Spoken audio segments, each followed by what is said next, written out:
kampterrein op. Rut holt met ze mee. Hey, girl! Rut kijkt op. Een soldaat springt van de tank af en hij duwt iets in haar hand. Chocolate, for you, zegt hij. Ze kijkt naar de reep in haar hand. Echte chocola.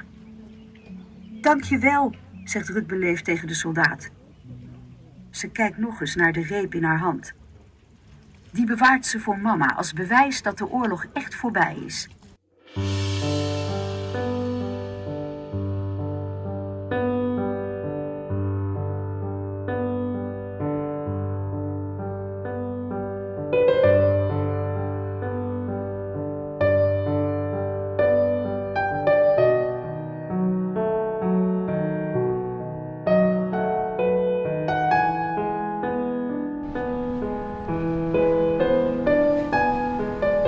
Klaartjes ogen zwemmen tranen en daarom kan ze niet goed zien waar ze loopt. Het is dinsdagmorgen en de trein is net vertrokken. Hij gaat elke week, maar deze keer zat haar vriendin Rosa erin. Met haar vader, moeder en kleine zusjes. Met wie moet ze nu spelen? Klaartje trekt de deur van de schoolbank open. Stemmen komen haar tegemoet. Ze is in ieder geval niet het enige kind dat er nog is. Ze kijkt om zich heen in de grote ruimte.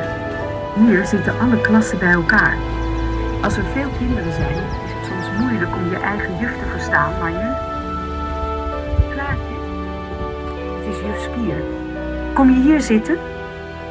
Dan wachten we even af hoeveel kinderen we vandaag in de klas hebben. Het is fijn om een bekend gezicht te zien. Rosa komt niet meer, zegt Klaartje. Ineens lopen de tranen over haar wangen. De juf kijkt haar verdrietig aan en veegt even over haar eigen ogen. Voor ze iets kan zeggen, komen er andere kinderen binnen.